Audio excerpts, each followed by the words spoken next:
lights. It'll get you every time. Juice it. It doesn't happen very often, but if I come here and get under this, and if I'm...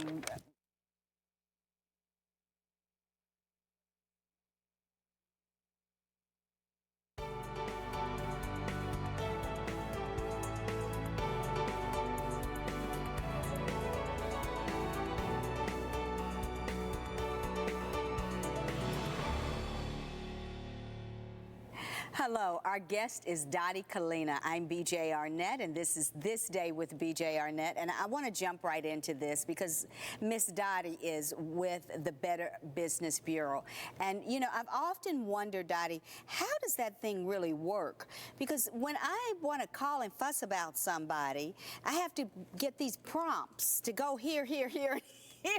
Yes, ma'am. I apologize in advance for those prompts. Yes, ma'am. Yes, you all make it, you know, you got to be organized, but I'm really needing to vent at that moment. So the prompts are probably a good thing because it gives me time for the steam to roll off. Well, we'll take your vent anytime. A lot of time that's just what people want to do. They want to hear, listen, have someone listen to them vent. Right. Whether we can help them or not. We want to make every call, we want to make them leave saying, I want to call the Better Business Bureau again.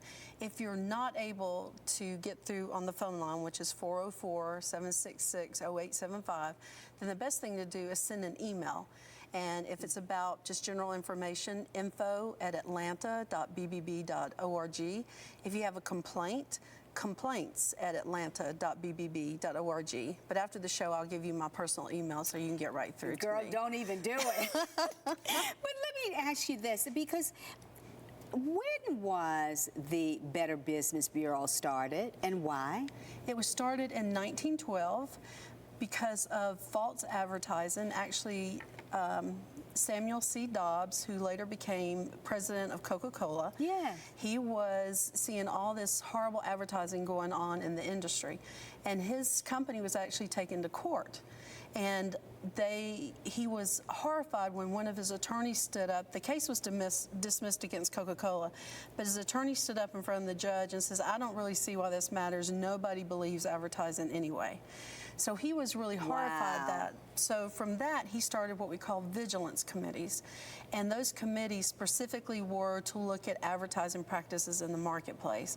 And then you just go through a couple of years and different people, and those vigilance committees doing advertising review, which we still do today, was actually the basis for the Better Business Bureau, which officially started in 1912. So we've been doing this for over 100 years now. But it also reflects back to the FCC and what we do on television and how we do it. Because I can remember being a very young child and hearing my grandparents talk about, that's not true. It doesn't work like that. You know, different products that don't work like that. And I can remember seeing television commercials in black and white when I was a child that they would say, that's not true. So I always think about truth in advertising being something that is always having to be a forced truth, not that it starts off as truth. Well, our advertising guidelines were actually the basis for the Federal Trade Commission's advertising guidelines. So we were there before them, and it's so ingrained in my head right now. I can't even go on vacation without seeing a billboard that says, we have the lowest prices. Well, how do I know that? How do they know that? If they sell the same product that another store sells, they'd have to shop them every single day, basically every hour. And then it's not the consumer's burden to tell them that they have the lowest price. So you may see claims saying, we have the lowest prices. If you find a lower price, we'll beat it or we'll match it. Right. Okay, but it shouldn't be your responsibility. The very basis of advertising is you should have all substantiation prior to dissemination of the ad. So if I walk into any store and say, prove to me you have the lowest prices, well, you just go find one and we'll match it. So no, you advertise you have the lowest price on this, show me your documentation. And that's what we do on a proactive basis every single day. We look for those types of ads, lowest prices. We are the premier, best guarantees in the business. So you can't just say it. You've No, got to you've prove got it. to prove it. Well, you know, back in the day, in the history of retail, part of the history of retail speaks to this because there was and people think this was just a story or a movie, but there was Sears and Roebuck, J.C. Penney, Bergdorf Goodman, all of these old stores that we know of, even Woolworth, that Woolworth and J.C. Penney would be across the street from one another, and people would go over to one store, look at the price, and then go over to the other store to see if that other store had that same piece of merchandise or similar at a lower price. Well, that seems archaic. It is. But in essence, when they say, show us the company that has a lower price, you're taking us back to 1920 something. Exactly. And you're forcing me to do your work. And I don't want to be forced to do your work. You shouldn't have to. I shouldn't have to. And if you go into a store that has this advertised claim and they're not ready and willing to provide you with a substantiation, it's your decision to walk out of there and then file a complaint with BBB so then we can do a review. Okay, now here's the question. Does a business have to be filed with BBB? In other words, would I have to volunteer as the business owner to be a member of the Better Business Bureau? Or can anyone call upon the Better Business Bureau to check out a company, whether they be registered with the Better Business Bureau or not? That's a good question because we get a lot of calls about this. They're no longer called members, they're called accredited businesses. And they are who support the Better Business Bureau, have since the beginning and have since the end. Mm-hmm. In order to be accredited, you have to be vetted. So we have standards of trust, code of advertising, you have to prove financial responsibility. So you go through all that process, and this is either people calling in or our salespeople calling because there's a sales lead. We have a system that if so many people inquire about a company, it all says, oh, maybe we ought to look into this company. So we do background on their licenses, corporate status, references, and we don't run a payment until right before we present it to our board of directors. And then our board of directors has the final decision on to whether or not they become accredited. Now, one of the things that we have proven is that more people will do business with an accredited business than one that's not, simply because one of the things they are required to adhere to is that they must respond promptly to any matter we send to their attention. And if we say so, not them, we.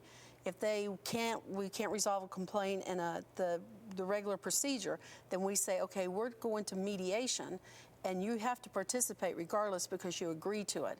Now, we have reports on accredited businesses and non-accredited businesses, and they're called BBB Business Reviews. You just go bbb.org/Atlanta, and you can search nationwide. So we have BBBs in the United States, Canada, and we just opened one in Mexico. So if you want to search for a company in Boston, you can do it from bbb.org/Atlanta. An accredited business can have the exact same rating as a non-accredited business. So it's up to you to look. When you do the search, there's a little switch. You can say, I only look for accredited businesses, or let me see them all. And so we're not showing favoritism to our accredited businesses only in that we expect them to adhere to what they have told us and promised they would do, especially in writing. So if you have a complaint about a company we don't have in our system, we'll gladly start a company report on that, even if it's only to initiate a complaint. Now, usually what we also do, whether it's an ad review or a regular complaint, we also send out our standard business questionnaire so we can get more information on the company and provide it helps with the rating. If we rate the companies A to F, and if we request the business questionnaire and you don't send it in, then that information is provided to consumers.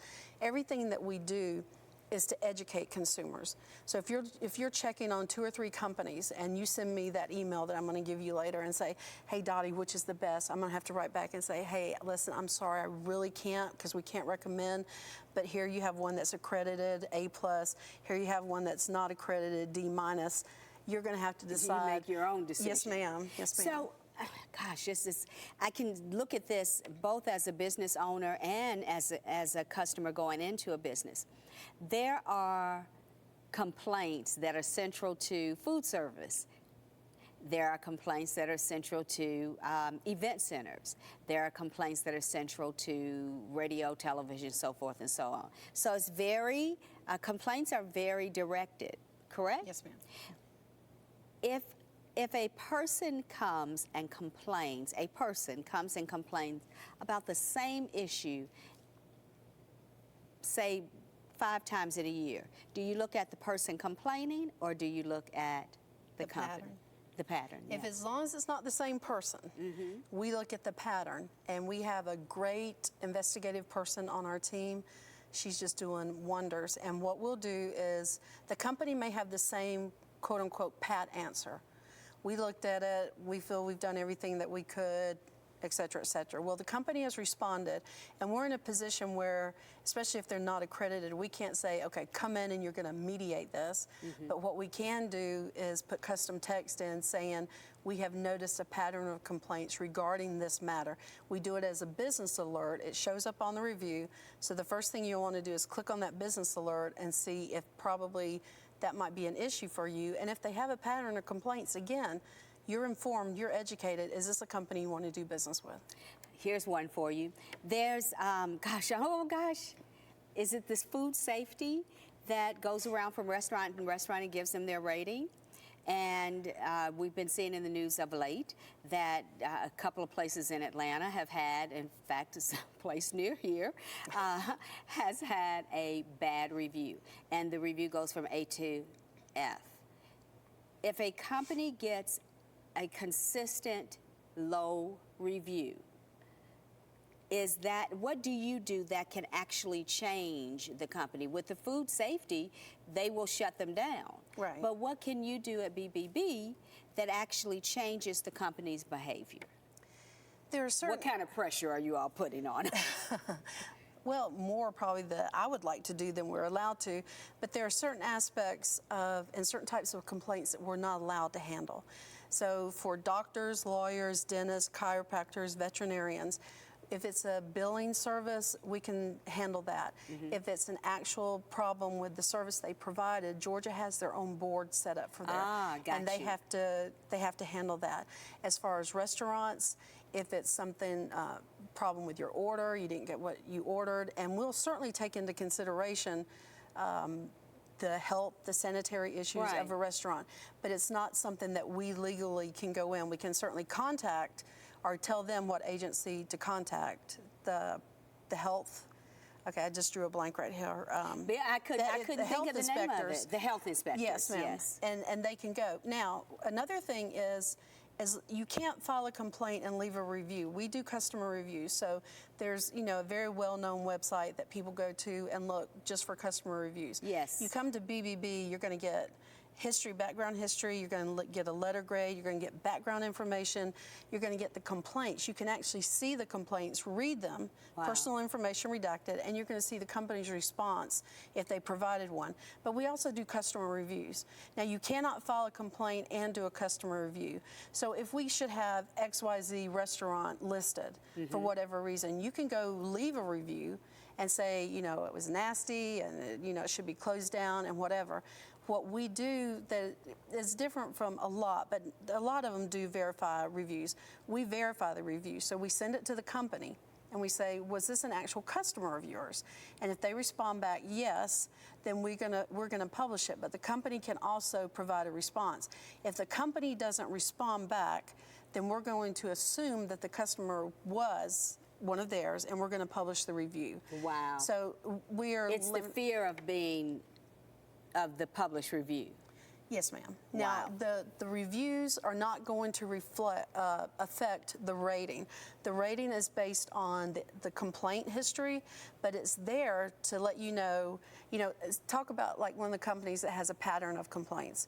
So they have a pattern of complaints, say their rating is a B. but then they could have 13 negative reviews, and you're allowed to see every review. Wow. And you can compare that with the complaints. This could be an issue, folks.